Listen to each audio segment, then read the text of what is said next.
نحمده ونصلي على رسوله الكريم أما بعد فأعوذ بالله من الشيطان الرجيم بسم الله الرحمن الرحيم رب اشرح لي صدري ويسر لي أمري واحلل عقدة من لساني يفقهوا قولي الحمد لله نحمده ونستعينه ونستغفره ونعوذ بالله من شرور أنفسنا ومن سيئات أعمالنا من يهده الله فلا مضل له ومن يضلله فلا هادي له وأشهد أن لا إله إلا الله وأشهد أن محمدا عبده ورسوله يا أيها الذين آمنوا اتقوا الله حق تقاته ولا تموتن إلا وأنتم مسلمون يا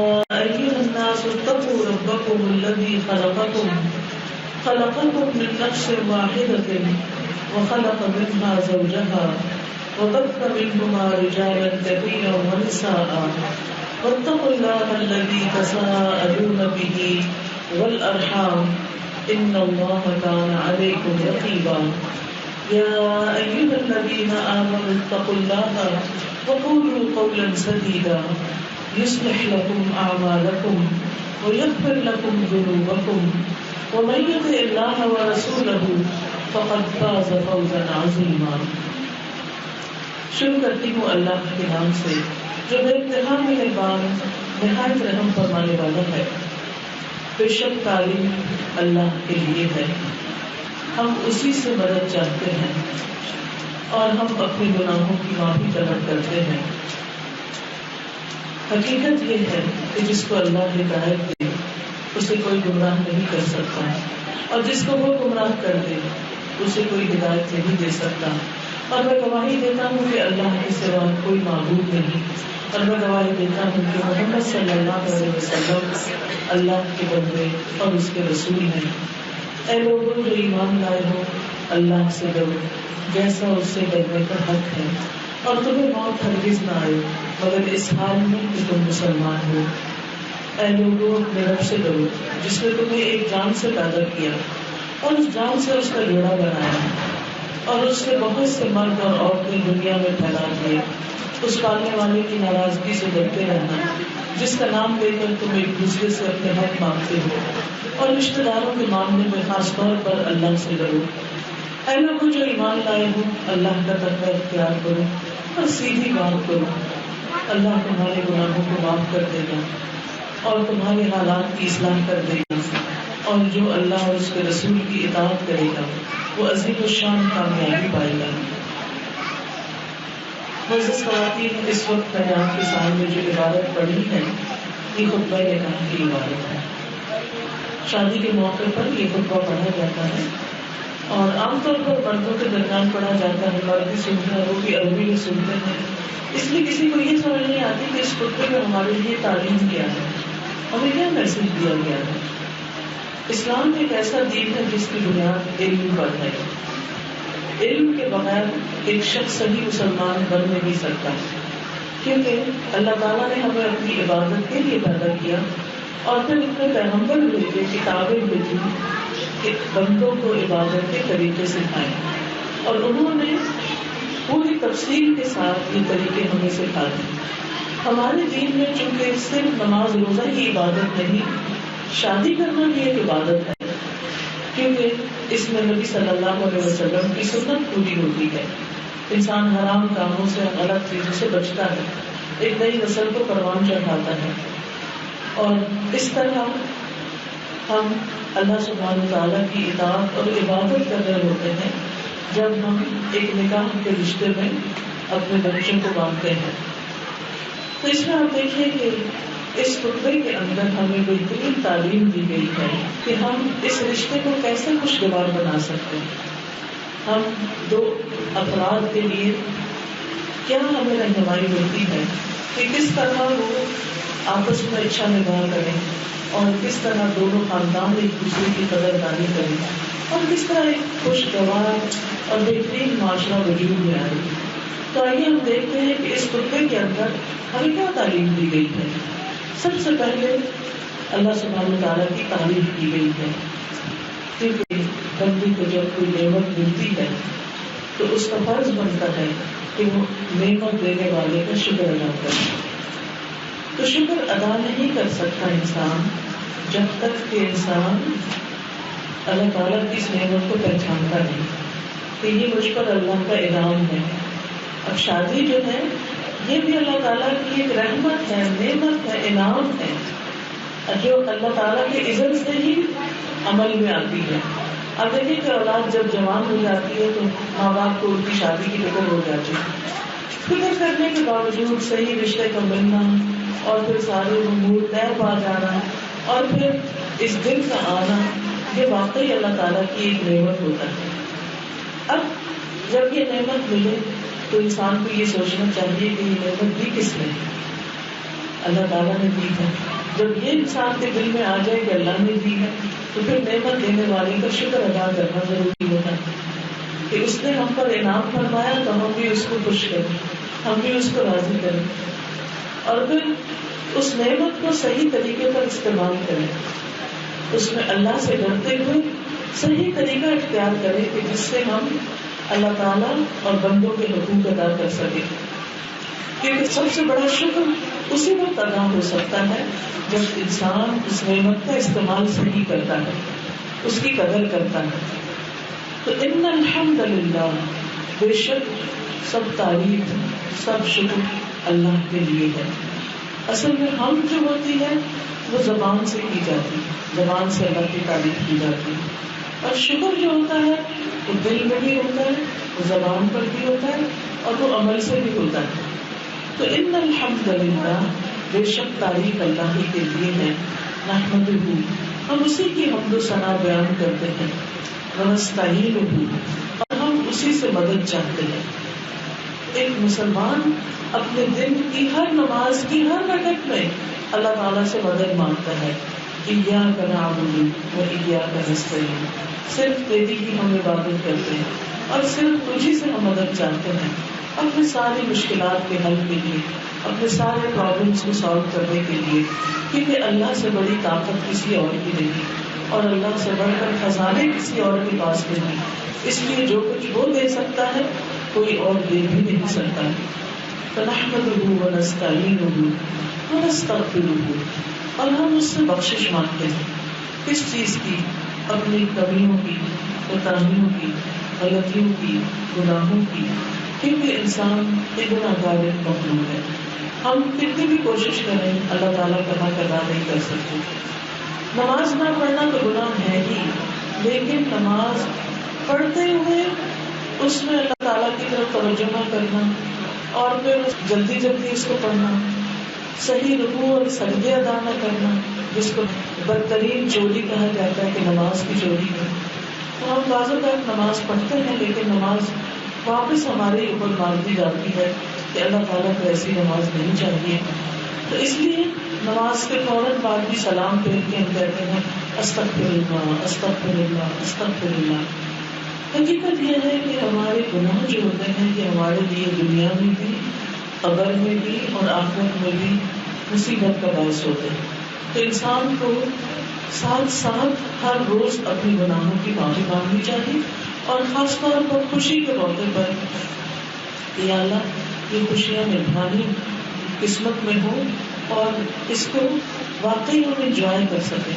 کیونکہ بہت دفعہ ایسا بھی ہوتا ہے، خوشی کا موقع ہوتا ہے، ہر چیز تیار ہوتی ہے، لیکن آپس کی بد اخلاقی کی وجہ سے یا ایک دوسرے کے ساتھ زیادتی کی وجہ سے وہ خوشیاں نہیں رہتی اور پھر انسان اس پر پچھتاتا رہتا ہے.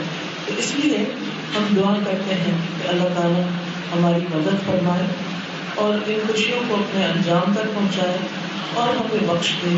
ونستغفرہ، اور پھر ونعوذ باللہ من شرور انفسنا، ہم اپنے آپ کو اللہ کی پناہ میں دیتے ہیں اپنے نفس کے شر سے بچنے کے لیے. کیونکہ انسان کے لیے سب سے بڑا اس کا دشمن اس کا اپنا ہی نفس ہوتا ہے اور اپنے ہی نفس کا شر. نفس کا شر کیا ہوتا ہے؟ انسان کی نیگیٹو تھنکنگ، دوسروں کے بارے میں بدگمانی، یہاں سے پھر دوسرے انسانوں کے ساتھ تعلقات خراب ہوتے ہیں، آپس کے لڑائی جھگڑے اور فساد ہوتے ہیں. تو یہ دراصل کسی اور کی لائی ہوئی مصیبت نہیں ہوتی. بعض اوقات ہمارے اپنے خیال اور گمان ہوتے ہیں اور ہماری اپنی ایسی غلطیاں ہوتی ہیں جس کی وجہ سے نتیجہ ہمیں بھگتنا پڑتا ہے. اور پھر نفس کا شر جو ہوتا ہے وہ گناہ بھی ہوتے ہیں، یعنی گناہ نفس کا شر ہوتے ہیں، کیونکہ نفس کے اکسانے پر انسان بعضوں کا غلط کام کرتا ہے.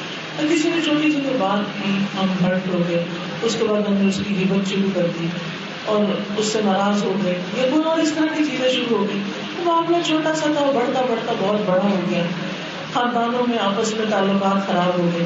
آپ دیکھیے کہ بعض اوقات اتنے پیارے قریبی رشتوں کے درمیان ایسی ایسی ناراضگیاں ہوتی، بہن بھائیوں کے درمیان ناراضگیاں، وہاں بول چال بند ہے.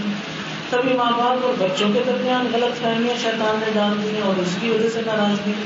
کبھی ہسبینڈ وائف کے درمیان بول چال بند ہے اور آپس میں ایک دوسرے سے کوئی تعلق نہیں. کبھی سسرال والوں کے ساتھ نہیں بن رہی، کبھی جاب پر ہے تو کولیگس کے ساتھ نہیں بن رہی. تو یہ ساری چیزیں جو ہیں یہ ہمارے نفس کا شر ہوتی ہیں. تو ہم اس سے بچنے کے لیے اپنے آپ کو اللہ کی پناہ میں دیتے ہیں.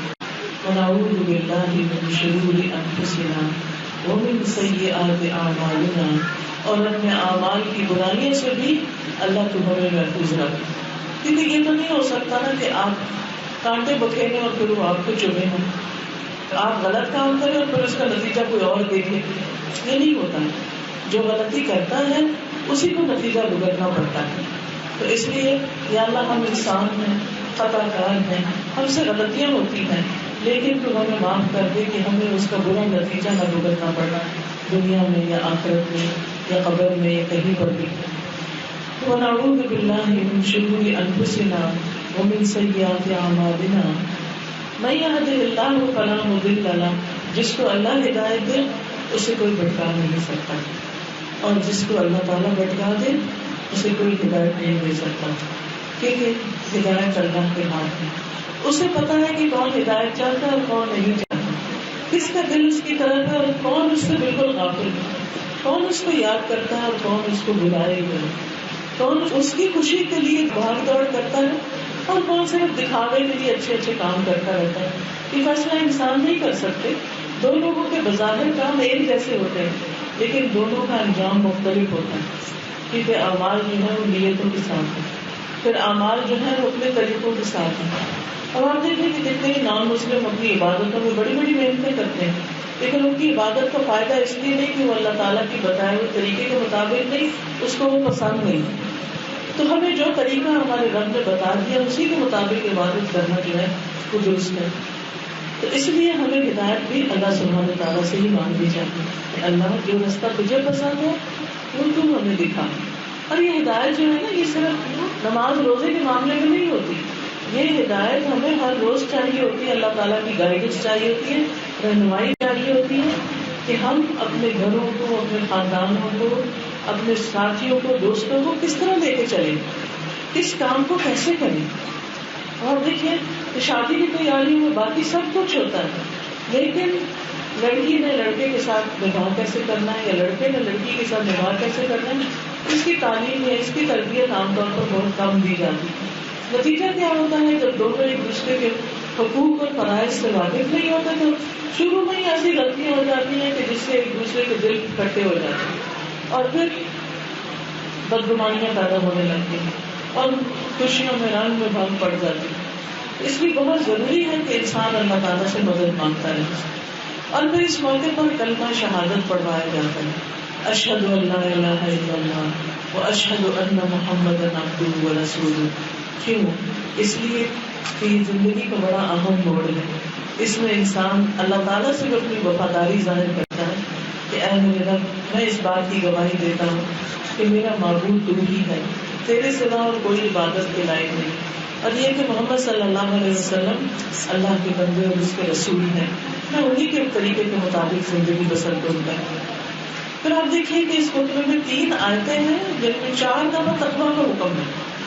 تقویٰ کیا ہوتا ہے؟ تقویٰ ہوتا ہے اللہ کے ڈر سے غلط کام چھوڑ دینا اور اچھے کام کرنا، نیکیاں کرنا اور برائیاں چھوڑ دینا. ہم سمجھتے ہیں کہ شادی شدہ زندگی کی خوشیوں کا انحصار زیادہ اچھے کپڑے پہننے یا زیادہ اچھے کھانے کھانے یا زیادہ اچھے انجوائمنٹ کی جگہوں پہ جانے یا پھر اچھے گھر سے ہوتا ہے. ٹھیک ہے یہ چیزیں انسان کو وقتی طور پر اٹریکٹ کرتی ہیں، لیکن انسان کی حقیقی خوشی اس میں نہیں ہوتی. حقیقی خوشی دلوں کے اطمینان میں ہوتی ہے، دلوں کے سکون میں ہوتی ہے، آپس کی محبتوں میں ہوتی ہے، ایک دوسرے کی قدر دانی میں ہوتی ہے، ایک دوسرے کے احترام میں ہوتی ہے.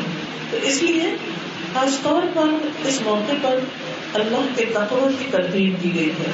اللہ تعالیٰ فرماتے ہیں یا ایھا الذین آمنوا اتقوا اللہ، اے لوگوں جو ایمان لائے ہو اللہ سے ڈرو. کیسے؟ کتنا؟ حق تقاته، جتنا اس سے ڈرنے کا حق ہے، جتنا ڈرنا چاہیے. یعنی ہر انسان کہتا ہے کہ مجھے اللہ سے ڈر لگتا ہے، لیکن پھر اس کے باوجود نافرمانیاں بھی کرتا ہے، اللہ کی غلط کام بھی کر رہا ہوتا ہے. تو یہ ڈرنا تو نہ ہوا. ڈرنے والا تو وہ ہوتا ہے کہ جو غلط کام چھوڑ دے. کیونکہ جب ہمیں پتا چلتا ہے کہ آگ جلاتی تو ہم آگ میں ہاتھ نہیں ڈالتے، کیونکہ ہمیں پتا ہے اس سے نقصان ہوگا. اور اگر ہمیں پتا ہو کہ اللہ تعالیٰ کی ناراضگی میں نقصان ہے تو پھر ہم ہر ایسے کام سے بچیں کہ جو اللہ تعالیٰ کو پسند نہیں.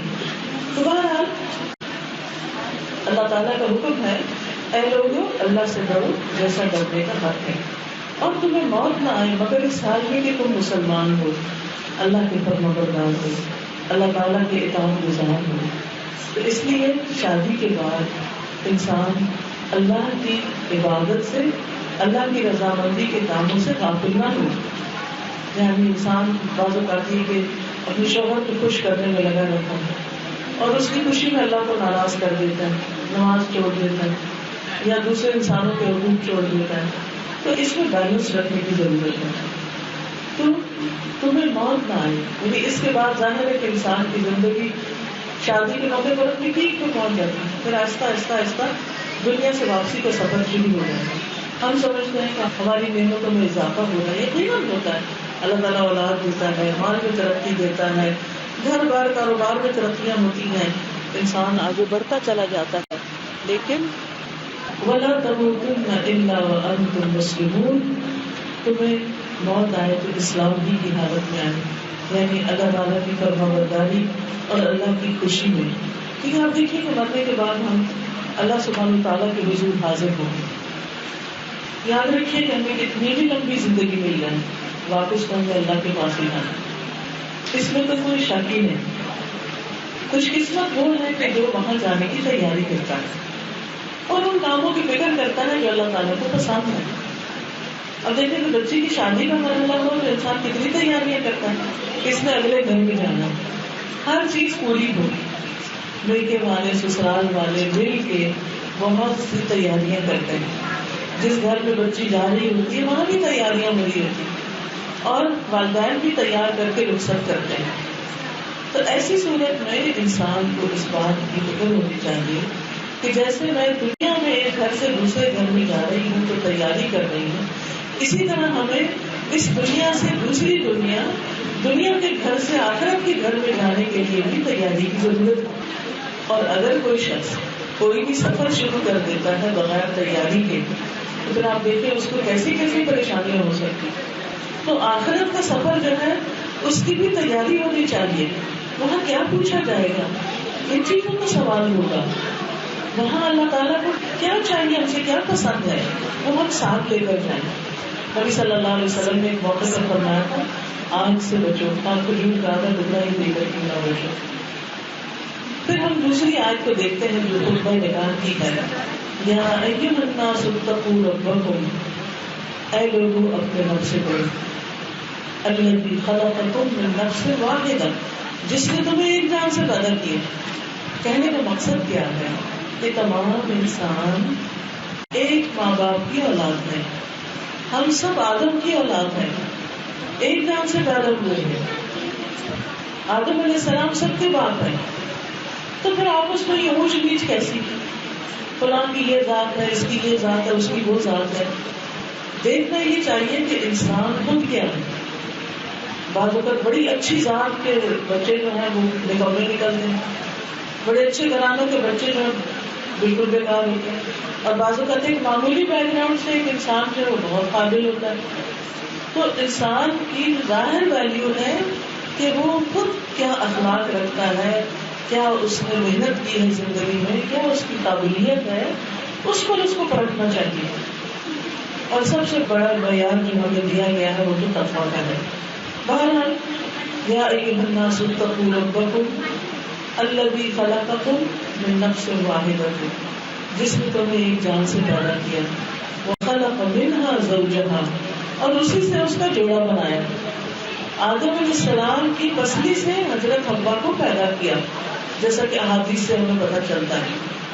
حضرت حوا سر سے نہیں پیدا ہوئی، نہ پاؤں سے پیدا ہوئی، وہ پسلی سے پیدا ہوئی ہیں. یہ کمپینین ہے. عورت اور مرد دونوں، ہسبینڈ وائف دونوں ایک دوسرے کے کمپینین ہوتے ہیں، ایک دوسرے کا سہارا ہوتے ہیں، ایک دوسرے کے لیے سکون کا باعث ہوتے ہیں، ایک دوسرے کے لیے سپورٹ ہوتے ہیں. تو اس لیے ہمیں اس معاملے میں نہ تو خود ایروگینس کا شکار ہونا چاہیے کہ میں تو بہت بڑے خاندان سے تعلق رکھتی ہوں اور ہسبینڈ کا اسٹیٹس جو ہے وہ اس کے مقابلے میں کم ہے. نہیں، ایک عورت جب شادی کے بعد اپنے شوہر کے ساتھ رہنا شروع کرتی ہے تو پھر اس کا جو تعلق ہے اس کے میکے نہیں رہتے، پھر اس کا نیا گھر، اس کا ہسبینڈ، اس کا نیا خاندان جو ہے وہ اس کی پہچان بن جاتا ہے. تو اس لیے انسان کو جن انسانوں کے درمیان وہ رہتا ہے ان کے ساتھ اچھے ویوہار کی ضرورت ہے، ان کے ساتھ مل جل کر رہنے کی ضرورت ہوتی ہے. من نفس واحدۃ وخلق منها زوجها وبث منهما رجالا كثيرا ونساء، اور پھر ان دونوں سے بہت سے مرد اور عورتیں دنیا میں پھیلا دی. آج آپ دیکھیں کتنی آبادی ہے دنیا کی، کروڑوں میں، بلین ٹریلین میں، یہ سب آدم اور حوا کے بچے ہیں. اس اعتبار سے ہر انسان اہمیت کے لائق ہے، ہر انسان کی قدر کرنی چاہیے. صرف کسی کو اس کی کسی دنیاوی شان و شوکت کی بنا پر عزت نہیں دینی چاہیے. اللہ نے انسان کو، چاہے وہ کوئی بھی ہے، اسے تمام مخلوق پر فضیلت دی ہے باقیوں پر. یعنی جتنے بھی حیوانات ہیں، جانور ہیں، چرند پرند ہیں، سب سے افضل انسان کو بنایا ہے. تو انسان کو اللہ تعالیٰ نے عزت بخشی ہے، وَلَقَدْ كَرَّمْنَا بَنِي آدَمَ.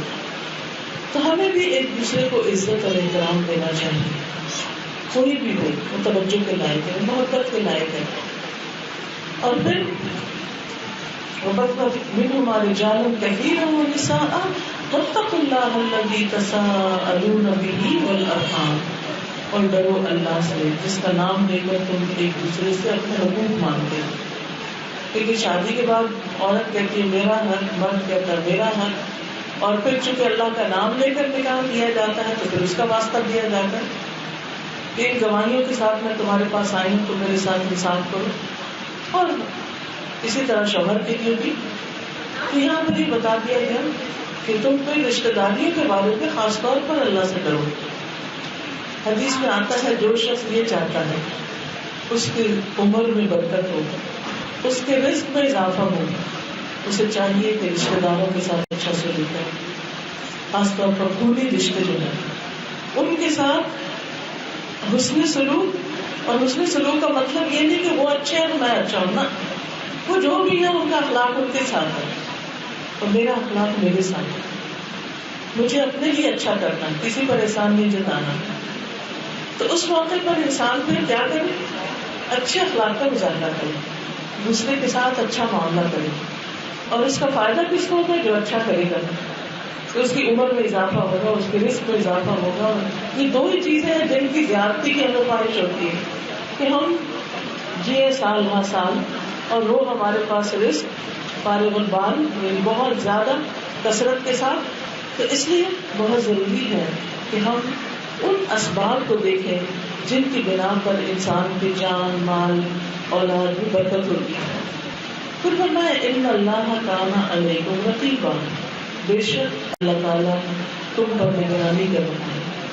یعنی وہ خود دیکھ رہا ہے کہ کون کس کے ساتھ اچھا سلوک کرتا ہے اور کون کس کے ساتھ کہاں زیادتی کرتا ہے، غلطی کس کی ہے، قصور کس کا ہے، کوتاہی کس کی ہے، سب اس کو پتا ہے.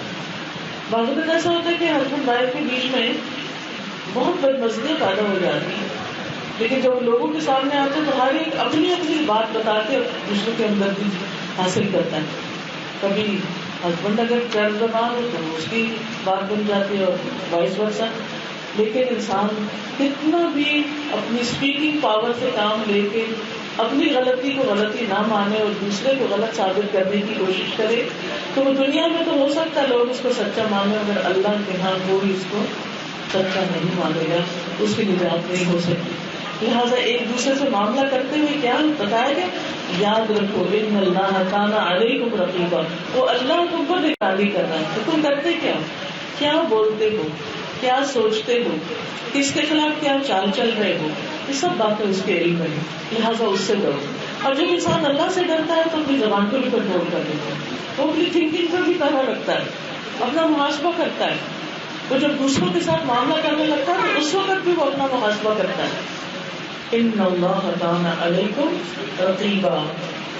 پھر تیسری اور آخری آیت کیا ہے، یا ایھا الذین آمنوا اتقوا اللہ، اے لوگوں جو ایمان لائے ہو اللہ سے ڈرو.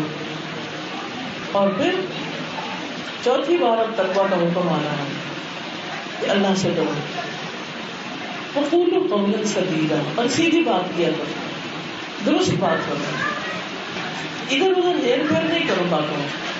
اب دیکھیے کہ شادی کے موقع پر اس بات کو کیوں یاد دہانی کرائی جائے، کیونکہ عموماً کیا ہوتا ہے ہمارے معاشرے میں ایسے بہت سے واقعات ہوتے ہیں کہ شادی سے پہلے دوسروں کو سخت بانگ دکھائے جاتے ہیں، لڑکے کی ایجوکیشن کے بارے میں، اس کی جاب کے بارے میں، اس کے کریئر، اس کے اخلاق مزاج، تو دوسرا شخص دھوکا کھا جاتا ہے. اور جب حقیقت میں جب نباہ کرنے کی باری آتی ہے تو کچھ نہ کچھ ہوتا نظر آتا ہے. یہ دھوکا کون دے سکتا ہے؟ اللہ سے ڈرنے والا دھوکا نہیں دے سکتا، کیونکہ اس کو پتا ہے کہ میں نے کسی کو نقصان دیا تو وہ میرے آگے ہی آ جائے گا، مجھے بھگتنا ہوگا اس کو. تو وہ دوسرے کے ساتھ جاتی اس لیے بھی کرنے سے بچتا اور ڈرتا ہے. کیوں؟ اس لیے کہ جب کوئی کسی پر جاتی کرتا ہے تو وہ اس کے اپنے سامنے بھی آ سکتی. وہ ایسا نہیں ہوتا جس پہ ہو رہی ہے بس وہی پکڑ میں ہے، زیادتی کرنے والا بھی پکڑ میں آتا ہے. تو شادی کے موقع پر فیکٹس چھپانے نہیں چاہیے، حقائق کو پوشیدہ نہیں کرنا چاہیے. دونوں طرف اپنی اپنی کمی کوتاہی، کوئی کمزوری ہے تو ایک دوسرے سے شیئر کر لیں، اس کو بتا دیں، تاکہ کل کوئی یہ نہ سمجھے کہ اس کو چیٹ کیا گیا، اس کے سامنے صحیح حقیقت نہیں رکھی گئی. تو یہ اللہ تعالیٰ کی تعلیم ہے. قولوا قولا سدیدا. اس کا فائدہ کیا ہوگا؟ ہم ڈرتے ہیں کہ اگر اسٹریٹ فارورڈ کوئی بات کی سیدھی تو دوسرا مائنڈ کر جائے گا، کیا پتا رشتہ ہی نہ ہو. اللہ سے ڈرو، بندوں سے نہیں ڈرے.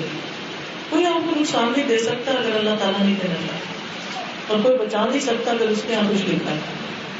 اس لیے قولوا قولا سدیدا. فائدہ کیا ہوگا؟ یصلح لکم اعمالکم، وہ تمہارے اعمال کی اصلاح کر دے گا، تمہارے حالات درست کر دے گا. وَيَغْفِرْ لَكُمْ ذُنُوبَكُمْ، اور تمہارے گناہوں کو معاف کر دے گا. یعنی جب تم اللہ سے ڈرو گے اور اللہ سے ڈر کے معاملہ کرو گے تو پھر تمہیں اللہ سبحانہ تعالیٰ کی طرف سے مدد ملے گی. اب یہی وجہ ہے کہ کچھ لوگ جو اللہ سے تعلق رکھتے ہیں، دعائیں کرتے ہیں، اس کو یاد کرتے ہیں، اللہ سبحانہ تعالیٰ ان کی ایسے ایسے راہوں سے مدد کرتا ہے کہ انسان سوچ بھی نہیں سکتا. قرآن مجید کی ایک آیت ہے وَمَن يَتَّقِ اللَّهَ يَجْعَلْ لَهُ مَخْرَجًا، جو اللہ سے ڈرتا ہے اللہ تعالیٰ اس کے لیے ہر مشکل کے سے نکلنے کا رستہ بنا دیتے ہیں. بالکل اندر دروازہ بند نظر آتا ہے لیکن اللہ تعالیٰ کہیں نہ کہیں سے اس کو نکلوا دیتے ہیں. فَيَغْفِرْ لَكُمْ ذُنُوبَكُمْ وَمَن يُطِعِ اللَّهَ وَرَسُولَهُ، جو اللہ اور اس کے رسول کی اطاعت کرے گا، فرما برداری کرے گا، فَقَدْ فَازَ فَوْزًا عَظِيمًا، وہ عظیم الشان کامیابی پائے گا. ہم میں سے ہر شخص کامیابی چاہتا ہے، سکسیس کا محتاج ہے. اس دنیا میں اور اس کے بعد بھی ہم کامیاب ہوں. اللہ ہم سب کو جہنم کی آگ سے بچائے، لیکن اس کامیابی کے لیے سخت محنت کی ضرورت ہے، دلوں کو وسیع کرنے کی ضرورت ہے، اور خاص طور پر شادی کے اس رشتے میں، کیونکہ دو اجنبی لوگ نکاح کے رشتے میں باندھ کے اکٹھے ہوتے ہیں، اللہ کی سنت پر عمل کرتے ہیں جو اس نے ہمارے لیے رکھی. لیکن پھر کیا ہوتا ہے کہ بعد میں ایک دوسرے کی قدر نہیں کرتے، تو اس لیے بہت ضروری ہے کہ دونوں کے کچھ ڈیوٹیز اینڈ رائٹس ہیں، ان کا ذکر کر دیا جائے. سب سے پہلے ہسبینڈ کی ذمہ داری. قرآن مجید میں آتا ہے وَعَاشِرُوهُنَّ بِالْمَعْرُوفِ، ان کے ساتھ اچھے طریقے سے زندگی بسر کرو، معروف طریقے سے. اور پھر وَإِن كَرِهْتُمُوهُنَّ، اگر وہ تمہیں ناپسند بھی ہوں، فَعَسَىٰ أَن تَكْرَهُوا شَيْئًا وَيَجْعَلَ اللَّهُ خَيْرًا كَثِيرًا، ہو سکتا تم ایک چیز ناپسند کرو اور اللہ تعالیٰ اس میں بہت بڑی بھلائی رکھ دے. یاد رکھیے دنیا میں جتنی بھی چیزیں ہیں اللہ نے پیدا کی، ان سب میں فائدہ بھی ہے نقصان بھی ہے. کسی کا فائدہ زیادہ ہے، کسی کا نقصان زیادہ ہے. اب دیکھیے شراب جو ام الخبائث کہلاتی ہے قرآن مجید میں، اس کے بارے میں بھی کہا گیا کہ فیہ منافع للناس، اور پھر اس میں لوگوں کے لیے فائدے ہیں. فاسمہما اکبر من نفعہما، اور اس کا گناہ جو ہے اس کے فائدے سے کہیں زیادہ ہے، تو اس لیے تم یہ چھوڑ دو. اسی طرح باقی کام بھی کہ انسان جب اللہ سبحانہ وتعالیٰ کی خوشی میں ایسے کاموں کو چھوڑ دیتا ہے جو اللہ کو ناراض کرنے والے ہیں، تو یہی دراصل تقویٰ کہلاتے ہیں. تو پہلی ہدایت کیا ہے مردوں کو کہ بیویوں کے ساتھ حسن سلوک سے پیش آؤ. تمہیں ان پر سختی کرنے کا کوئی حق نہیں، سوائے اس صورت کے جب ان کی طرف سے کھلی نافرمانی سامنے آئے، یعنی وہ اپنے ہسبینڈ کی پرواہ نہ کرے اور کسی اور کے ساتھ چل پڑے. جیسے ویسٹرن معاشرے میں اس کو برا نہیں سمجھا جاتا، لیکن ہمارے یہاں یہ چیز پسندیدہ نہیں ہے. تمہارا ایسے موقع پر شوہر جو ہے وہ اپنی بیوی کے ساتھ سختی کر سکتے، لیکن چھوٹی چھوٹی بات پر کہ نمک کی زیادہ جو ہے کھانے میں، یہ کیا ہو گیا، وہ کیا، چھوٹی چھوٹی چیزوں کو ایشو بنا لینا اور اس پہ ناراض ہو جانا اور اس کو موڈ آف کر لینا اور دنوں ایک دوسرے سے نہ بولنا، یہ بڑی ذاتی کی بات ہے. لیکن کتنے دن کا ساتھ ہوتا ہے؟ آپ سب جو زندگی کا ایک بڑا حصہ گزارے ہوئے ہیں، اتنے سال گزر گئے، بچے بھی جوان ہو گئے، ان کی بھی شادیاں ہو گئی، آگے ان کے بچے ہو گئے. زندگی گزرتے ہوئے انسان کو پتہ ہی نہیں چلتا. تو جو زندگی انسان کسی کے ساتھ گزارے اس میں اچھی یادیں چھوڑے، تو اس کے لیے کیا ہے عاشروہن بالمعروف. فإن کرہتموہن، اگر تمہیں ان سے نفرت بھی ہے، فعسیٰ ان تکرہوا شیئا ویجعل اللہ فیہ خیرا کثیرا، ہو سکتا ہے ایک چیز تمہیں ناپسند اور اللہ تعالیٰ اسی میں بہت بڑی بھلائی رکھ دے. ہو سکتا ہے اس کی وجہ سے تمہیں اتنا رزق ملے جس کا تم شمار نہ کر سکو. ہو سکتا ہے اس کی وجہ سے تمہیں سیدھی راہ مل جائے، وہ تمہاری نیکیوں پر تمہارے لیے مددگار ہے. کچھ کہا نہیں جا سکتا، کسی انسان کے بارے میں انسان نہیں جانتا تو اندر سے کیسا ہے. بہت سی ایسی بات ہے کہ جن کو میں جانتی ہوں کہ جب دین نہیں پتا تھا لاس تھی، جو ہی قرآن سمجھ آئی تو زندگی کچھ سے کچھ بن گئی، کچھ اور ہی بن گئی. تمہارا پہلا حکم مردوں کو یہ ہے کہ عورتوں کے ساتھ بڑے طریقے سے زندگی بسر کریں. پھر اس کے بعد ان کے اوپر لازم کیا کہ وہ حسن سلوک اختیار کریں اور نرمی سے بات کیا کریں. اور پھر شوہر بیوی سے اس طرح ٹریٹ نہ کرے جیسے کہ اپنے خادم یا غلام سے کرتا. اس کے اوپر کیا لازم ہے کہ وہ بیوی پر خرچ کرے، اس کو نام لڑکا دے. لیکن obviously کبھی کبھی مردوں میں جاب نہیں ہوتی، کام کاروبار نیچے آ جاتا ہے، تو پھر اس صورت میں ہر عقل مند عورت یہ سمجھتی ہے کہ اب میری تعامل کرنے کی جگہ ہے، مجھے کچھ مانگنے ڈیمانڈ کرنے کی نہیں ہے. اس وقت انسان یعنی کہ شوہر کے ساتھ اور شوہر بیوی کے ساتھ تعاون کرے.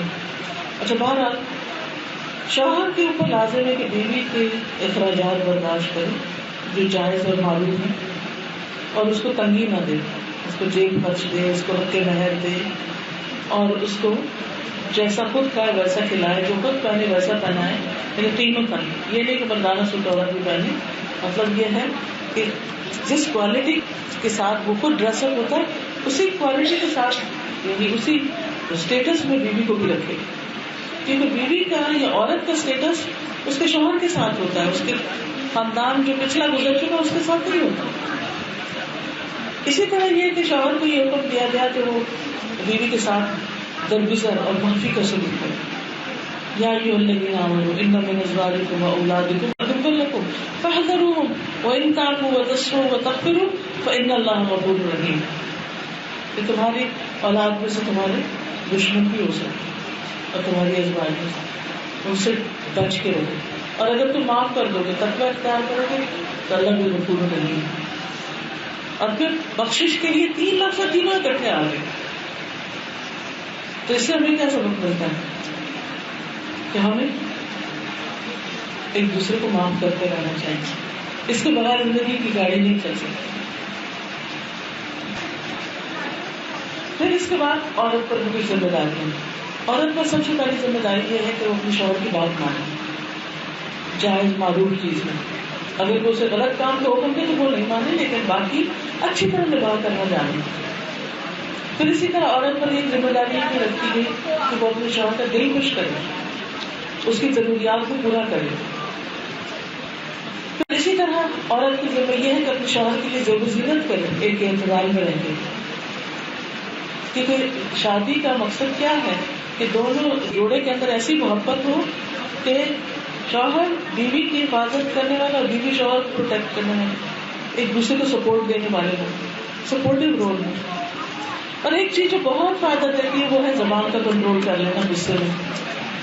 اگر انسان یہ کر لے تو بہت سے مسئلے پیدا ہی نہیں ہوتے، اور اگر پیدا ہو جائے تو جلدی حل بھی ہو جاتے ہیں. تو اس کا بہت لحاظ رکھنے کی ضرورت ہے. پھر اسے شوہر کے لیے زیب و زینت کرنا، تیار ہونا، اس میں نیت یہی ہو کہ میں اپنے ہسبینڈ کے لیے سب کچھ کر رہی ہوں. لیکن افسوس ہے کہ آج کی خواتین بعض اوقات ہسبینڈ کے لیے تو وہ نہیں کرتی تھی، بازار جانے کے وقت یا کہیں گھومنے پھرنے کسی پارٹی پہ جانے کے لیے وہ سب کچھ کر لیتی ہیں. تو شوہر کا حق سب سے زیادہ ہے اس معاملے میں. پھر اسی طرح شوہر کی جان مال گھر کی حفاظت کرنا بھی عورت کی ذمہ داری ہے. عورت شوہر کی اجازت کے بغیر اپنی مرضی سے کوئی چیزیں نہ کرے، مشورے سے کرے. یہ ساری چیزیں ہمیں اس لیے کی گئی تاکہ شوہر کا ہمیں بھرپور تعاون رہے اور باہر کے چیلنجز کو ہم فیس کر سکیں. ورنہ دوسری صورت میں کیا ہوتا ہے، اگر شوہر بیوی کے درمیان نہیں بنتی تو سفر کون کرتا ہے؟ بچے کرتے ہیں جو در در بولتے ہیں. تو اللہ تعالیٰ سے دعا کرنی چاہیے کہ اللہ تعالیٰ ہمیں ایک دوسرے کا قدردان بنائے، ایک دوسرے پر خرچ کرنے والا بنائے، ایک دوسرے کے گناہوں کو معاف کرنے والا بنائے، ایک دوسرے کو آگے بڑھنے کے مواقع عطا کرے اور ایک دوسرے کے لیے خوشیوں کو باعث ہو. کیونکہ شادی کی جو اصل حکمت ہے قرآن مجید میں جو بتائی گئی ہے وہ یہی ہے کہ وَجَعَلَ لَكُم مِّنْ أَنفُسِكُمْ أَزْوَاجًا لِتَسْكُنُوا إِلَيْهَا. اس نے تمہارے نفسوں سے جو جوڑے بنائے اس لیے کہ تم اس میں سکون پاؤ. وَجَعَلَ بَيْنَكُم مَّوَدَّةً وَرَحْمَةً. اور اس نے تمہارے لیے محبت اور رحمت تمہارے دلوں میں ڈال دی کہ دو نکاح کرنے والے اجنبی جگہوں سے ہوتے ہیں لیکن کس طرح اللہ تعالیٰ ان کے درمیان محبت پیدا کر دیتے ہیں.